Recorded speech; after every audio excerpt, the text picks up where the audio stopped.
Hi guys, welcome back to my next video. നമ്മൾ ഇന്നിവിടെ നോക്കാൻ പോകുന്നത് പരിവാർ എന്ന് പറയുന്ന പുതിയ സിനിമയെ കുറിച്ചിട്ടാണ്. ഇപ്പോൾ ഒരു 5-6 ദിവസമായിട്ട് ഫാമിലിയൊക്കെ ആയിട്ട് പുറത്തായിരുന്നു, അതുകൊണ്ടാണ് വീഡിയോസ് ഒന്നും ചെയ്യാൻ പറ്റാണ്ടിരുന്നത്. അപ്പോൾ സിനിമകൾ കാണലൊക്കെ വളരെ കുറവായിരുന്നു. അപ്പോൾ കിട്ടുന്ന സമയത്ത് ഒരുപാട് സിനിമകളൊക്കെ കണ്ടിട്ടുണ്ടായിരുന്നു. അപ്പോൾ അതിനെക്കുറിച്ചുള്ള വീഡിയോസ് ഇനി വരും ദിവസങ്ങളിൽ ഇട്ടുകൊണ്ടിരിക്കും. സോ എന്തായാലും പരിവാർ എന്ന് പറയുന്ന സിനിമയെക്കുറിച്ച് പറയുന്ന സമയത്ത് ഒരു ടോപ്പ് നോച്ച് ഫാമിലി പൊളിറ്റിക്സ് സംസാരിച്ചിട്ടുള്ള ഈ റീസെന്റ് കാലഘട്ടത്തിൽ ഇറങ്ങിയിട്ടുള്ളതിൽ വെച്ച് ഏറ്റവും നന്നായിട്ട് പറഞ്ഞിട്ടുള്ള ഫാമിലി പൊളിറ്റിക്സ് പറഞ്ഞിട്ടുള്ള ഒരു ഗംഭീര സിനിമയായിട്ടാണ് എനിക്ക് പേഴ്സണലി തോന്നിയിട്ടുള്ളത്. ഇത് ഡയറക്റ്റ് ചെയ്തിട്ടുള്ള 2 പേരാണ്. ഉത്സവ് എന്ന് പറയുന്ന ഒരാളും ഒരു ഫഹദ് എന്ന് പറയുന്ന ഇവർ 2 പേരും കൂടിയിട്ടാണ് സംവിധാനം നിർവഹിച്ചിട്ടുള്ളത്. ഇതിൽ എടുത്തു പറയേണ്ട ഒരു സംഭവം എന്താന്ന് വെച്ച് കഴിഞ്ഞാൽ, ഒരു മരിക്കാൻ കിടക്കുന്ന ഒരു അച്ഛൻ മരിക്കാൻ കിടക്കുന്ന സമയത്ത് അദ്ദേഹത്തിന്റെ കയ്യിൽ ഒരു മോതിരമുണ്ട്. അതൊരു ബ്രിട്ടീഷ് രാജാവ് കൊടുത്തിട്ടുള്ളതാണ്. അദ്ദേഹം ചെയ്തു വെച്ചിട്ടുള്ള കാര്യങ്ങൾക്ക് പാരിതോഷികമായിട്ട് കൊടുത്തിട്ടുള്ള ഒരു മോതിരം.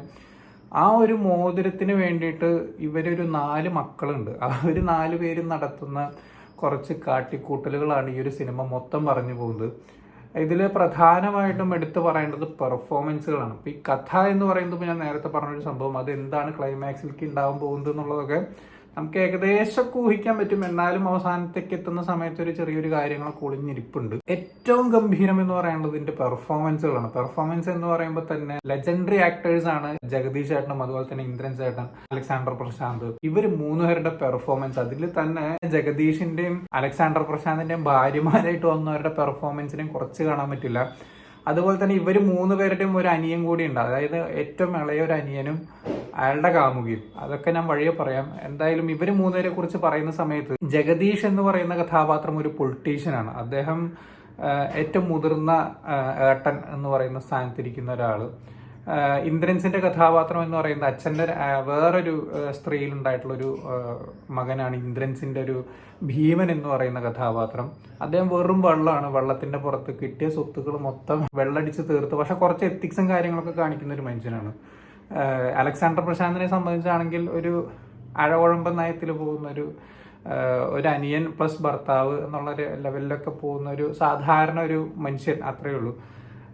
പിന്നെ അതുപോലെ തന്നെ ഈ ഏറ്റവും ഇളയ താഴെയുള്ള അനിയൻ എന്ന് പറയുന്ന ആ ഒരു ക്യാരക്ടർ, ആളും ഇന്ദ്രൻസൊക്കെ കൂടിയിട്ടാണ് ഈ ഒരു അച്ഛനെ നോക്കി വന്നിട്ടുണ്ടായിരുന്നത്. അപ്പൊ ഈ അച്ഛൻ മരിക്കുന്ന സമയത്ത് മോതിരത്തിന് വേണ്ടിയിട്ട് എല്ലാവരും കൂടി ഒത്തുകൂടുന്നതൊക്കെയാണ് ഈ ഒരു സിനിമ. അപ്പൊ അതിൽ ഈ ഹൽവ കൊടുക്കുന്ന സീന്, അതുപോലെ തന്നെ മോതിരം എടുക്കാൻ വേണ്ടി പെടുന്ന പെടാപാടുകളൊക്കെ ഉണ്ട്. ഒരു ഇതിൽ ചെയ്യുന്നൊക്കെ ഉണ്ട്. ഗംഭീര പെർഫോമൻസ് ആൻഡ് ഗംഭീര സീക്വൻസുകളായിരുന്നു അതെല്ലാം. എനിക്ക് തുടക്കം മുതൽ അവസാനം വരെ എവിടെയും ബോറടിച്ചിട്ടുണ്ടായിരുന്നില്ല. ഞാൻ ആക്ച്വലി ഒരു മലങ്കൾട്ട് പടാവുന്നൊക്കെ പ്രതീക്ഷിച്ചിട്ടാണ് പോയത്. പക്ഷെ ജഗദീഷ് ആൻഡ് ഇന്ദ്രൻസ് എന്ന് പറയുന്ന ഇവർ 2 പേരുടെ പേരുകൾ കണ്ടതുകൊണ്ട് മാത്രം ഒരു തരി പ്രതീക്ഷ എനിക്ക് ഈ ഒരു സിനിമയ്ക്കകത്തുണ്ടായിരുന്നു. അത് അച്ചട്ടായ പോലെയാണ്. അത് അത്രയധികം ഗംഭീരമാക്കിയിട്ട് ഇവരെല്ലാവരും ചെയ്തു എന്നുള്ളതാണ്. അതുപോലെ തന്നെ ഇവരുടെ ഒരു ചെറിയച്ഛനായിട്ട് വരുന്ന ഒരു ക്യാരക്ടർ ഉണ്ട്, ഒരു മുത്തച്ഛൻ. ആള് വേറെ ലെവൽ, ഒരു ജ്യോതിഷി എന്ന് പറയുന്ന ലെവലിൽ പെർഫോം ചെയ്തിട്ടുണ്ട്. ആളുടെ ഇൻട്രോ തന്നെ ഗംഭീര രസമായിരുന്നു. ഇങ്ങനെ വരുന്ന സമയത്ത് തന്നെ കാക്കകളെല്ലാം ഒരുമാതിരി വവ്വാലുകളെല്ലാം പറന്നു പോകുന്ന പോലെ കാക്കകൾ പറക്കുന്ന ഒരു സീനൊക്കെ ഉണ്ട്. ആ കാലന്റെ വരവായിരിക്കും എന്നൊക്കെ പറഞ്ഞിട്ട് വരുന്നൊരു വരവൊക്കെ ഉണ്ട്. എൻ്റെ സൂപ്പർ പെർഫോമൻസ് ആയിരുന്നു അങ്ങേരുടെ വക, പീക്ക് ലെവൽ. ഞാൻ അങ്ങേര് ഇത്രയ്ക്കധികം സ്ക്രീൻ സ്പേസ് കിട്ടി കാണുന്ന ആദ്യത്തെ സിനിമയായിരിക്കും പരിവാർ എന്ന് പറയുന്നത്. ഗംഭീര പെർഫോമൻസ് എന്ന് പറഞ്ഞാൽ ഗംഭീര പെർഫോമൻസ്. ഒരു കുടം കുഴിച്ചിടുന്ന സീനൊക്കെ ഉണ്ട്. ഒരു വേറെ ലെവൽ സീക്വൻസുകളാണ് അതൊക്കെ. അതുപോലെ തന്നെ എടുത്തു പറയേണ്ട സീനാണ് ഇപ്പൊ ഈ ഏറ്റവും ഇളയ അനിയൻ എന്ന് പറഞ്ഞല്ലോ, ആളുടെ ഒരു കാമുകിയും കൂടിയിട്ട് ഈ അച്ഛനെ, അതായത് വയ്യാതെ കിടക്കുന്ന പാരലൈസ്ഡ് ആയിട്ട് കിടക്കുന്ന അച്ഛനെ കുളിപ്പിക്കാൻ പറ്റില്ലല്ലോ നമുക്ക് ചൂടുവെള്ളം കൊണ്ട്. എന്നാൽ ഓർത്തോർത്ത് കേൾക്കാനുള്ള സംഭവം അങ്ങനത്തെ പരിപാടികളൊന്നുമല്ല. ഈ സിനിമ നമ്മൾ കണ്ടുകൊണ്ടിരിക്കുമ്പോൾ അത് ആസ്വദിക്കാൻ വേണ്ടിയിട്ടുള്ള മിനിമലായിട്ടുള്ള പരിപാടികളൊക്കെ ഈ ഒരു സ്കോറിങ്ങിന്റെ ഭാഗത്തുനിന്ന് ചെയ്തിട്ടുണ്ട്. സിനിമോട്ടോഗ്രാഫി ആണെങ്കിലും ഒരു തനി നാടൻ പരിപാടികളാണ്. അത്യാവശ്യം നല്ല കുറെ ഷോട്ടുകൾ ഈ ഒരു സിനിമയ്ക്കകത്തുണ്ട്. എസ്പെഷ്യലി രാത്രി മിന്നലിന്റെ ആ ഒരു ലൈറ്റ്നിങ്ങിന്റെ സമയത്തുള്ള കുറച്ച് ഷോട്ടുകളൊക്കെ ഗംഭീരമായിട്ടുണ്ടായിരുന്നു.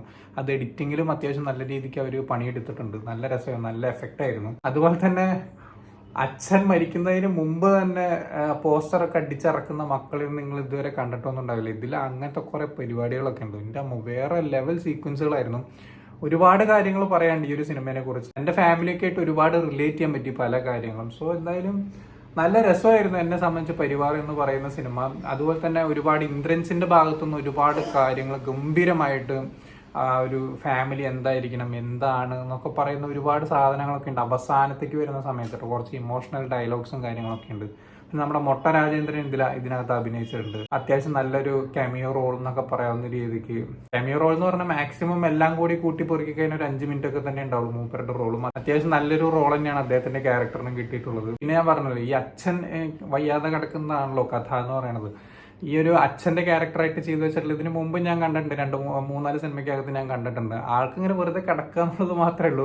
ഈ വയ്യാതെ ഇങ്ങനെ പാരലൈസ്ഡ് ആയിട്ട് കിടക്കുന്ന സമയത്തൊക്കെ അങ്ങേരിടുന്ന ഓരോ എക്സ്പ്രഷൻസ് ഒക്കെ വേറെ ലെവലായിരുന്നു. ഒരു രക്ഷയില്ല. ഞാൻ ചിരിച്ചൊരു വഴിക്കായി. അതുപോലെ തന്നെ ഈ എണീപ്പിച്ചിരുത്തിയിട്ട് കോട്ടൊക്കെ ഇടിക്കുന്ന സീനൊക്കെ ഉണ്ട്. എൻ്റെ മോനെ ഒരു രക്ഷയില്ല. ഫോട്ടോഗ്രാഫർ ആണെന്നുണ്ടെങ്കിലും വേറെ ലെവലായിരുന്നു. മൊത്തത്തിലൊരു ഫാമിലി പൊളിറ്റിക്സ് നല്ല രസമായിട്ട് അവതരിപ്പിച്ചിട്ടുള്ള സിനിമയായിട്ടാണ് പരിവാർ എനിക്ക് തോന്നിയിട്ടുള്ളത്. അത്യാവശ്യം ക്ലൈമാക്സിലേക്കൊക്കെ വരുന്ന സമയത്ത് അത്യാവശ്യം നല്ലൊരു ടേണൊക്കെ ഉണ്ട് ഈ ഒരു സിനിമയ്ക്കകത്ത്. നല്ല രസമായിട്ട് വന്നിട്ടുണ്ട്. എസ്പെഷ്യലി ഇവർ 3 പേരുടെയും അതുപോലെ തന്നെ ഇവരുടെയൊക്കെ ഭാര്യമാരായിട്ട് അഭിനയിച്ചവരുടെയൊക്കെ പെർഫോമൻസുകൾ കൊണ്ട് സമ്പന്നമാണ്. എടുത്തു പറയണം ഇതിലാ ചെറിയച്ഛൻ്റെ ക്യാരക്ടർ. ഇവരൊക്കെ പാടെ കൂട്ടിയൊരു ഗംഭീര ഒരു പെർഫോമൻസ് ഓറിയന്റഡ് ആയിട്ടുള്ള ഒരു സിനിമ തന്നെയാണ് പരിവാർ എന്ന് പറയുന്നത്. അതുപോലെ തന്നെ അത്യാവശ്യം നല്ല രീതിക്ക് ഫാമിലി ഇമോഷൻസും നല്ല രീതിക്ക് എന്റർടൈൻ ചെയ്യിക്കുന്ന രീതിക്കുള്ള കോമഡി എലമെന്റ്സ് കാര്യങ്ങൾ. എനിക്ക് കോമഡി ഒന്നും അധികം ഫ്ലോപ്പായി എന്ന് എനിക്ക് തോന്നിയിട്ടില്ല. ഒരു 90% ഞാൻ എൻജോയ് ചെയ്ത് കണ്ട കോമഡികൾ തന്നെയായിരുന്നു. നല്ല രസമായിട്ട് വർക്കായിട്ടുണ്ട് എന്നെ സംബന്ധിച്ച്. സോ നിങ്ങൾ ഈ ഒരു സിനിമ കാണാത്തവരാണെങ്കിൽ ദൈവത്തെ ആലോചിച്ച് തിയേറ്ററിൽ തന്നെ പോയി കാണാൻ ശ്രമിക്കും. നല്ല രസമുണ്ട്. എന്തായാലും എല്ലാവരും നല്ലൊരു സിനിമ കാണാൻ ആഗ്രഹിക്കുന്ന എല്ലാ ആൾക്കാരും ഈ ഒരു സിനിമ കാണണം എന്നുള്ളത് തന്നെയാണ് എൻ്റെ ഒരു ആഗ്രഹം. എസ്പെഷ്യലി ഫാമിലി ഓഡിയൻസിന് ഒരുപാട് കണക്ട് ചെയ്യുന്ന ഒരുപാട് കാര്യങ്ങൾ ഈ ഒരു സിനിമയ്ക്കകത്ത് സംസാരിക്കുന്നുണ്ട്. കൊച്ചു കുട്ടികൾക്ക് വരെ കണക്ട് ചെയ്യാൻ പാകത്തിനുള്ള ഒരുപാട് കാര്യങ്ങൾ ഈ ഒരു സിനിമയ്ക്കുണ്ട്. സോ എന്തായാലും തിയേറ്ററിൽ നിന്ന് കാണാൻ പറ്റുകയാണെങ്കിൽ തിയേറ്ററിൽ നിന്ന് കാണാം. എന്തായാലും നിങ്ങൾ ഈ ഒരു സിനിമ കണ്ടിട്ടുള്ളവരാണെങ്കിൽ എന്താണ് നിങ്ങളുടെ അഭിപ്രായം എന്നുള്ളത് താഴെ കമന്റ് ബോക്സിൽ രേഖപ്പെടുത്തുക. സോ വീഡിയോ ഇഷ്ടപ്പെട്ടെന്നിരുന്നു, ഇഷ്ടപ്പെട്ട ലൈക്ക് ചെയ്യുക, ഷെയർ ചെയ്യുക, കമന്റ് ചെയ്യുക, ചാനൽ സബ്സ്ക്രൈബ് ചെയ്യുന്നവരും മറക്കാതിരിക്കാം. See you in the next video guys.